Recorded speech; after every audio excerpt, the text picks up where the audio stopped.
Salut tout le monde, je suis sûr que vous posez la question, est-ce qu'il vaut mieux acheter directement un grand panneau ou acheter des petits panneaux? Je vous dis ça tout de suite dans cette vidéo. Hey, salut tout le monde, petite vidéo. Donc du coup, il y a quelques jours sur mon live, je vous ai parlé que je parlerai de ces panneaux-là, des deux types de panneaux. Donc du coup, faut-il... Oula, où tu vas ma caméra?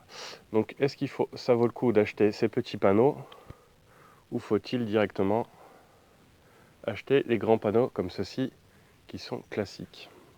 Donc du coup, on va en parler tout de suite de ces panneaux-là. Hop là, on va essayer de les cadrer pour que vous voyez. Tac. Donc du coup, ces panneaux-ci, ce sont des petits panneaux de 100 watts. Comme vous pouvez le voir, il y en a 4. Et des grands, juste derrière moi, on en a de 1 et 2. Donc ces panneaux-là, justement, c'est des petits panneaux en 12 volts. C'est 100 watts chacun. Et on va annoncer le prix. Moi, à l'époque, je les ai payés 90 € l'un. Donc du coup, vu qu'il y en a 4, du coup, ça fait 80, 160, 320 €. Et allez, au pire, on va aller direct dans les prix. Et moi, à l'époque, ceux-là, je les ai payés 90 € l'un. Alors que ceux-là, c'est du 400 watts chacun. Donc là, j'ai 800 watts. Et là, j'ai 400 watts théoriquement. Donc du coup, ces panneaux, en fait, ils seront très bien adaptés pour les camping-cars et pas pour les maisons. Si vous voulez faire une installation solaire pour une maison, je vous conseille vivement les grands panneaux directement. Pourquoi? Parce que du coup, cela c'est en 24 volts, donc 50 volts à vide, et cela c'est du 24 volts à vide, donc du coup 12 en utilisation.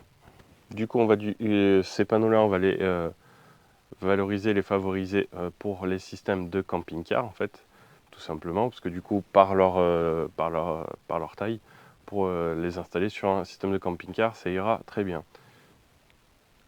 Alors que ceci, ça sera beaucoup moins pratique pour les mettre sur un camping-car.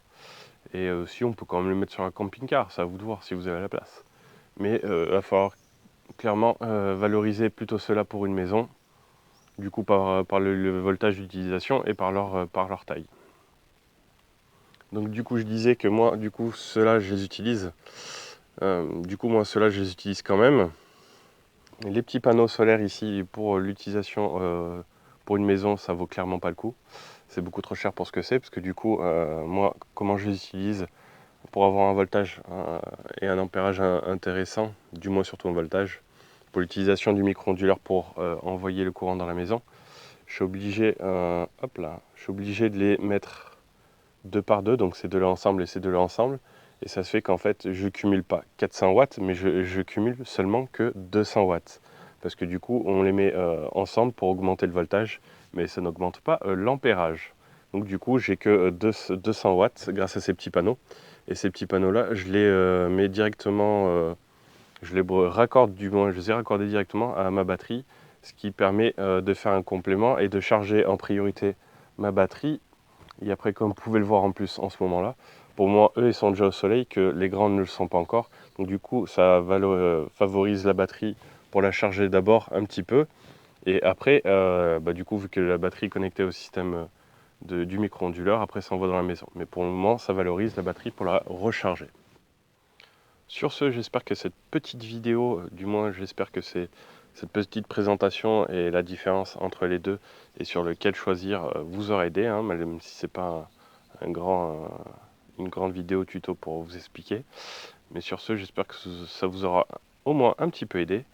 Et je vous dis à très bientôt, parce que je vais parler du choix de l'installation et de son équipement. Bien sûr, c'est une vidéo que je vais appeler, c'est une série de vidéos que je vais appeler projet solaire, et du coup elle sera en plusieurs étapes, au moins 4, et les vidéos seront publiées au fur et à mesure pour vous expliquer au mieux comment choisir une installation et l'adapter au mieux à votre utilisation. Sur ce, j'espère que cette vidéo vous aura plu et je vous dis ciao, à la prochaine pour une nouvelle vidéo.